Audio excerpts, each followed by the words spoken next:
샬롬, 반갑습니다. 지난밤도 편안히 주무셨습니까? 오늘도 하나님의 은혜가 충만한 하루가 되시기를 바랍니다. 오늘은 창세기 29장 1절로 20절의 말씀을 나누도록 하겠습니다. 야곱은 베델에서 하나님으로부터 은혜를 받았습니다. 그리고 그 약속을 믿고 길을 떠나 이제 동쪽으로 행하게 됩니다. 외삼촌 라반의 집까지 가는 거리는 약 640km 정도 된다고 합니다. 베델에서 은혜를 받고 보니까 비록 힘든 여행길이지만 그는 힘차게 발을 내딜 수가 있었습니다. 서울에서 여러분 부산 가는 거리예요. 그걸 지금 걸어가고 있는 겁니다. 누가? 야곱이. 힘들지 않을까? 여기까지 온 것만, 지금 이 루스까지 온 것만도 지금 엄청난데요. 얼마나 배가 고프고 샌들이 다 떨어졌으면 나로 먹을 것과 입을 것과 마실 것을 주어서 아비 집으로 돌아가게 하면, 야곱이 가지고 떠났던 여러분 샌들, 옷 다 떨어지고 헤어졌습니다. 그래도 아직까지 부산까지 또 가야 됩니다. 그런데 야곱에게는 힘이 있어요. 맨발이라도 나는 걸어가리라. 왜요? 하나님께서 복을 주시겠다고 언약을 하셨기 때문에. 두려움이 예상되는 길이지만은 즐겁게 여행을 시작할 수 있었습니다. 하나님의 언약이 있었기 때문에. 먼 길도 가깝게 느껴졌습니다. 단숨에 달려갈 것만 같습니다. 그리고 하나님을 만나고 하나님의 사랑을 받을 때, 야곱이 은혜 가운데 있을 때 그는 이제 라헬을 만나게 됩니다. 야곱은 라헬을 만나는 순간 첫눈에 반합니다. 하나님의 사랑과 은혜 안에 있을 때 그 사랑의 힘이 얼마나 놀라운 것인지, 장차 아내가 될 라헬을 위하여 우물을 막아두었던 무거운 돌을 옮기고 외삼촌 라반의 양떼에 물을 먹이고 라헬에게 입맞추고 인사를 나눕니다.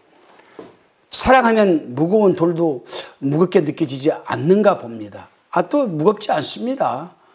아무리 멀어도 사랑하는 사람하고 좋아하는 사람 만나러 가면 단숨에 달려가는 게 우리가 아니겠습니까? 야곱의 가슴에 쌓인 사랑은 이제 감격의 눈물이 되어서 흐르기 시작합니다. 10절 11절입니다. 야곱이 그 외삼촌 라반의 딸 라헬과 그 외삼촌의 양을 보고 나아가서 우물 아구에서 돌을 옮기고 외삼촌 라반의 양떼에게 물을 먹이고 그가 라헬에게 입맞추고 소리내어 울며라고 당시 상황을 여러분 기록하고 있습니다. 반가운 친족에게 입을 맞추는 것은 당시 인사법이었습니다. 지금도 히브리 사람들은 반가운 사람들을 만나면 살람 야웨쿰 그럽니다. 그러면서 얼굴에 입을 맞춥니다. 이 볼에 입을 맞춥니다. 살람 야웨쿰. 일어나세요. 하나님의 복이 당신에게 임합니다. 그런 뜻이거든요. 그렇습니다. 소리내어 울었다는 것은 인사 이상의 여러분 감사였습니다. 감격의 눈물이었습니다. 아마 이때도 살람 알라쿰 하지 않았을까. 쿰은 일어나라는 뜻이거든요. 힘내라는 뜻이거든요. 하나님이 너와 함께 하신다. 하나님의 복을 받을 살람 야웨쿰 일어나라. 하나님의 평강이 너에게 주어진다. 이 은혜가 오늘 우리에게도 임하시기를 부탁을 드립니다. 또 축복합니다. 하나님이 약속하신 대로 내가 이곳까지 무사히 도착하게 되었구나. 베델에 친히 나타나셔서 나를 지켜주시겠다고 약속하시던 그 하나님이 분명 나를 보호해 주셨구나. 하나님을 향한 경외의 눈물이 아니었나 저는 생각을 해봅니다. 주 안에서 꿈이 이루어지고 있다는 사실에 대한 감격과 흥분의 눈물이었지 않라고 생각을 합니다.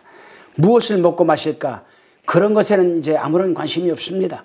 다만 하나님이 나와 동행하고 있다는 그 한 가지 사실 때문에, 또한 미치도록 사랑하고픈 사람을 만났다는 그 한 가지 사실 때문에 하나님이 나를 인도하고 계신다는 또한 사실을 생각할 때에 여러분 야곱은 아마 기쁨과 감사가 넘치지 않았을까? 소망이 넘치지 않았을까? 그래서 감격의 눈물을 지금 흘리고 있는 것이 아닐까 생각을 합니다. 이렇게 하여 야곱은 태양 하란에서 라반의 일을 이제 도우면서 여러분 사랑하게 됩니다. 하루는 외삼촌 라반이 열심히 일하는 야곱을 보고 이런 제안을 합니다. 14절 15절입니다. 라반이 가로되 너는 참으로 나의 고르기로다 하였더라. 야곱이 한 달을 그와 함께 거하더니 라반이 야곱에게 이르되 내가 비록 나의 생질이니 어찌 내 공으로 내 일만 하겠느냐. 무엇이 내 보수겠느냐. 내게 구하라. 이때 야곱은 생뚱맞게 엉뚱한 말을 합니다. 눈에 보이를 재물을 요구하지 않습니다. 야곱은 라헬을 아내로 주시면 그 대가로 7년을 봉사하겠다라고 얘기를 합니다. 라헬을 아내로 주시면. 그는 물질보다는 사랑을 선택했습니다. 바로 여기에서 야곱의 또 다른 비극이 시작이 됩니다. 창세기 저자는 이 대목에서 참으로 멋진 해석을 붙입니다. 20절입니다. 야곱이 라헬을 위하여 7년 동안 라반을 봉사했으나 그를 연애하는 까닭에 7년을 수일같이 여겼더라. 정말 아름다운 여러분 연애였지 않았나. 얼마나 라헬을 사랑했으면 7년이 수일같이 지나갔다는 거예요. 근데 저는 다른 한편으로 이런 생각을 해보았습니다. 아, 이것이 행복이구나. 이것이 사랑이구나. 이런 연애를 나도 한번 해봤으면 좋겠다. 이런 사랑을 나도 한번 해봤으면 좋겠다. 그래요, 여러분. 사랑은 어찌 보게 되면 진정한 행복이 아닌가 생각을 합니다. 사랑은 돈보다 귀한 거예요. 사랑은 행복한 삶의 기본이 아니겠습니까? 여러분은 사랑하는 사람을 만났다든지 정말 사랑하고 싶은 일을 하게 되었을 때 미치도록 여러분 행복감에 젖어보신 적이 있으십니까? 야곱은 사랑하는 사람을 만나고 그를 위하여 7년이라는 세월을 수일처럼 지냈습니다. 시간이 문제가 아니었고 고생이 문제가 아니었습니다. 사랑하는 사람을 위해서라면 평생이라도 바칠 생각이었습니다. 그것이 야곱의 행복이었습니다. 사랑은 여러분 봉사의 원동력이라고 누가 얘기를 합니다. 사랑에는 삶의 권태가 있을 수 없습니다. 늘 아쉬운 마음뿐이죠. 이것이 또한 사랑의 신비이기도 합니다. 사랑의 기쁨을 얻고 나면 인생의 기쁨을 얻게 되고 사랑의 승리자가 인생의 승자라고 말하는 사람도 있습니다. 여러분, 루이스는 이렇게 말합니다. 천국은 날마다 만나는 가슴 설레이는 첫사랑의 향연이다. 참 어려운 말이기도 하지만은 맞는 말이에요. 천국은 날마다 만나는 가슴 설레이는 첫사랑의 향연이다. 저는 이 루이스의 이 글을 읽으면서 이런 생각을 해봤어요. 나의 첫사랑은 어디였을까? 천국을 향한 나의 첫사랑은 내가 어디에서 첫사랑을 만났을까? 아마도 어머니의 태에서가 아닌가 생각을 합니다. 여러분, 예수님이 십자가에 달려 돌아가실 때 제자들이 다 도망갔습니다. 참 황당했을 거예요, 예수님도. 근데 예수님이 부활했을 때 예수님을 찾아온 사람은 어머니 마리아와 막달라 마리아 아니었겠습니까? 그런데 그들에게 예수님이 이렇게 얘기를 해요.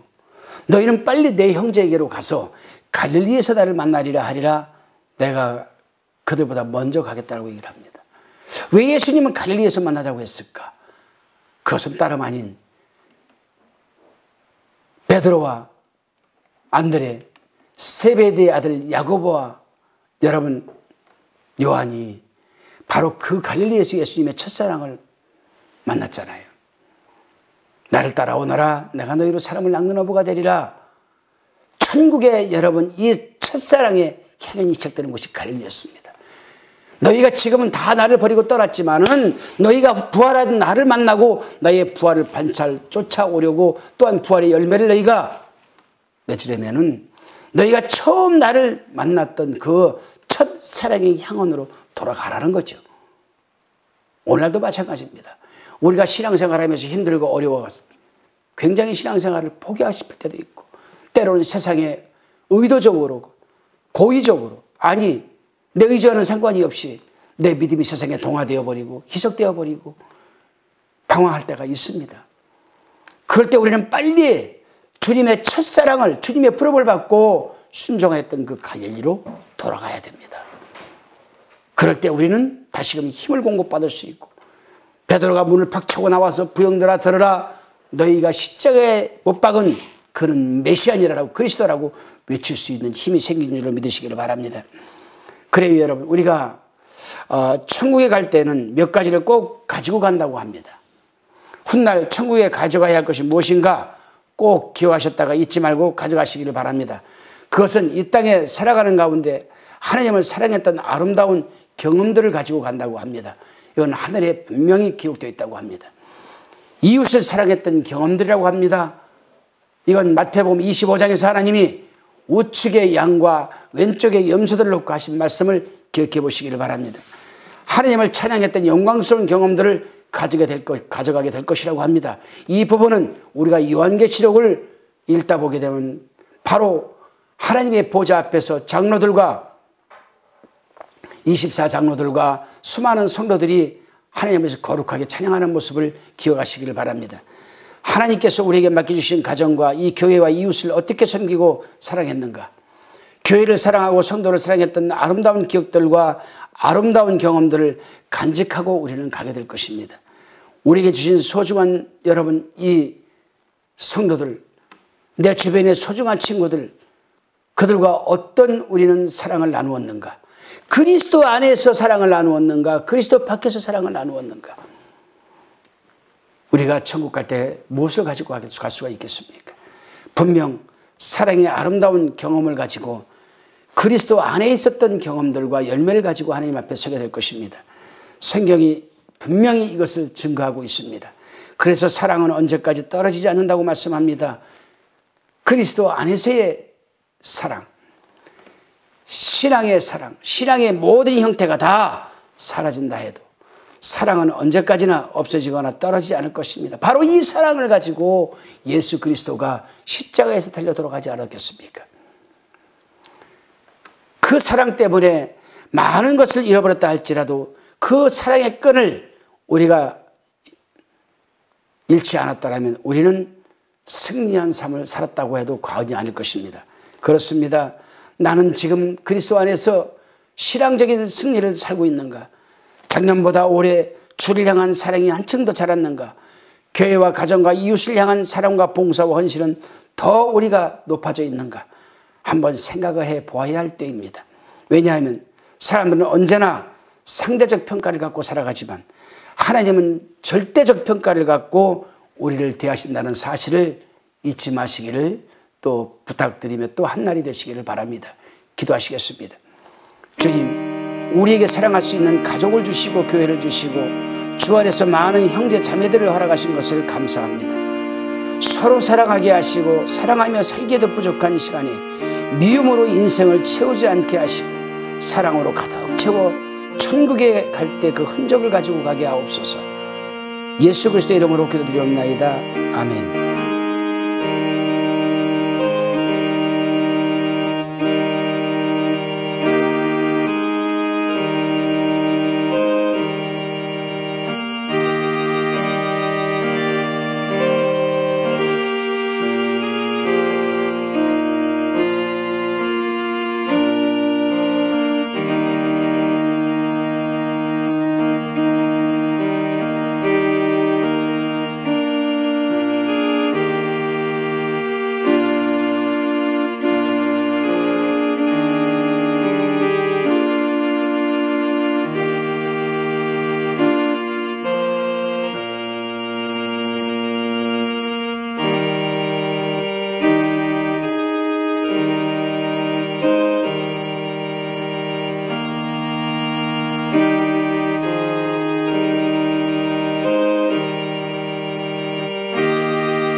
기영방송 구독, 좋아요 부탁드립니다. 감사합니다.